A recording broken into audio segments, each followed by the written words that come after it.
শুভাশিস, বোমের যে দুটো দেশ স্প্রিন্টার এই কালকে মুহূর্তে উনাকে সেট করে দেবে না? সন্ত্রাসবাদকে সন্তানের মতো লালন পালন করছে, সেই দুটো দেশেই তো বিস্ফোরণ হচ্ছে।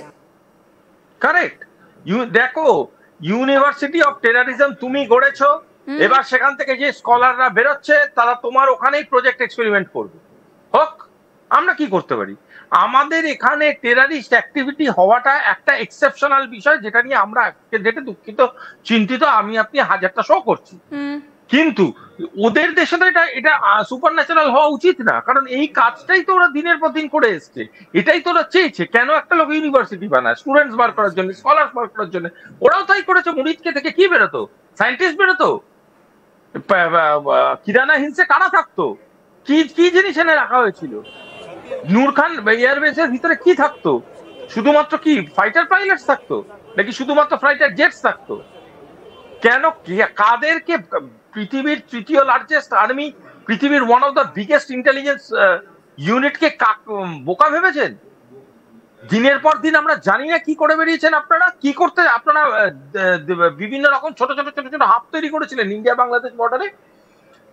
কোথা কি করতে যায় মহিলা রিক্রুটমেন্ট স্টার্ট করলো, কি করতে লস্করে তৈবা নিজের ছোট ছোট ছোট ছোট ইউনিট গুলো বাংলাদেশ ভারত বাংলাদেশ বর্ডারের আসতে শুরু করলো।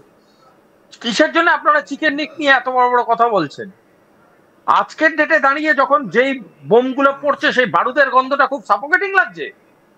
আপনারা কি তৈরি করেছেন এই অ্যাটমসফিয়ারটা, যে বাংলাদেশি শ্রোতারা আজকে আমাদের কথাগুলো শুনছে, তারা নিজেদের মুখ আয়নায় গিয়ে দেখুক। যারা এতদিন ধরে শেখ হাসিনা তাদের জীবন দুর্বিষহ করে তুলেছিল বলে চিৎকার করতো, তারা এখন নিশ্চয়ই রাজার হালে আছেন এই বারুদের গন্ধে। তারা এখন নিশ্চয়ই বুঝতে পারছেন যে পাকিস্তানের মতো ভালো বন্ধু তাদেরকে কি উপহার দেয়। আমরা বাংলাদেশের ইকোনমিক কন্ট্রোল নিতে নিয়েছিলাম, এই অভিযোগ তো আমাদের বিরুদ্ধে। এই অভিযোগ নিয়ে তো তারা দীর্ঘদিন আমাদের উপরে আগুন তুলেছে। আমরা সেই দেশ যারা বাংলাদেশের ইকোনমিক ফিউচার চেঞ্জ করে দিয়েছিলাম, বাংলাদেশকে one of the most growing Nations of the world করে দিয়েছিলাম। আর আজকে সেই বাংলাদেশের অবস্থা দেখুন। আজকে সেই বাংলাদেশের টেররিস্ট হাব তৈরি হচ্ছে। আজকে সেই বাংলাদেশের একটা সিঙ্গেল অর্ডার ইকোনমিক পলিসি নেই। আজকে সেই বাংলাদেশে একটা ভোটের ডেট অ্যানাউন্স করতে পারে না। কোন পলিটিক্যালি অ্যাফিলিয়েটেড রাজনৈতিক দল রাজনীতি করতে পারে না। কে নিচ্ছে দায়িত্ব? তার কেউ দায়িত্ব নেবে? যারা বাংলাদেশিরা শুনছেন তারা গিয়ে দায়িত্ব নেবেন? খেতে পাবেন না আপনারা, আমাদের কোনো অসুবিধা নেই। আমরা পৃথিবীর one of the biggest economy, আমাদের কিচ্ছু হবে না। আমাদের এরকম 100টা ব্লাস্ট আমরা চিবিয়ে খেয়ে নেবো, আমাদের কিচ্ছু করতে পারবেন না এগুলো করে। আমরা যদি রিটালিয়েশন শুরু করি, 15 মিনিটের মধ্যে ডিমের অমলেট তৈরি হবে না, আপনারা শেষ হয়ে যাবেন। এতটা ক্ষমতা আমাদের আর্মির আছে। এয়ারফোর্স নেভি তো ছেড়েই দিলাম। শুধু নেভি এবং এয়ারফোর্স মিলে যদি ছেলে খেলা করে আপনাদের ওখানে প্র্যাকটিস করে না, তাতেই বাংলাদেশের ম্যাপ নিজেরাই আঁকতে পারবেন না দুদিন বাদে।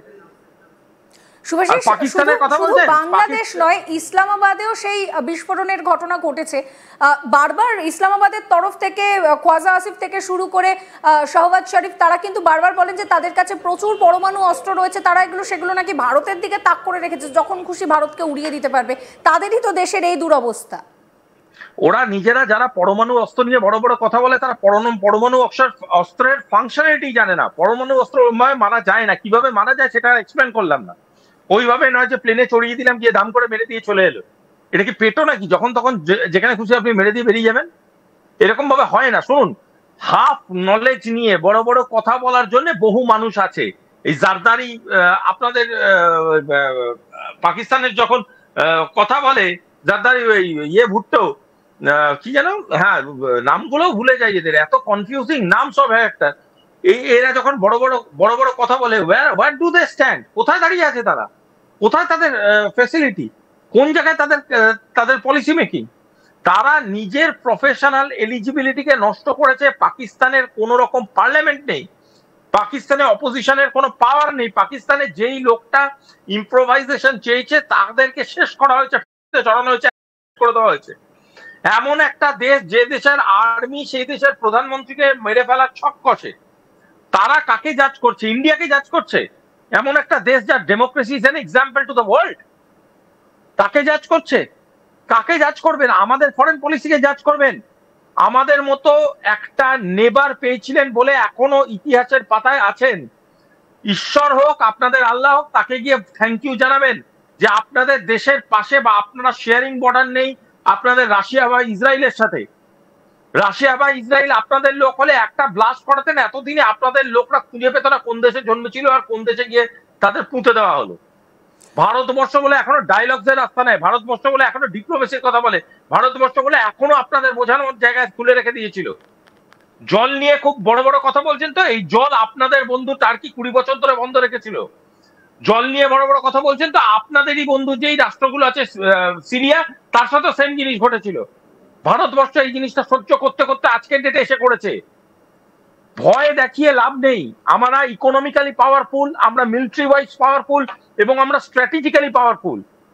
আর যদি বলেন চ্যালেঞ্জের কথা, রিটেলিয়েশন কথা, আপনি একটা পুলওয়ামা ঘটিয়েছেন, আমরা আপনার আগামী 10 থেকে 15 বছরের ইকোনমিকে ধূলিসাৎ করে দিয়েছি।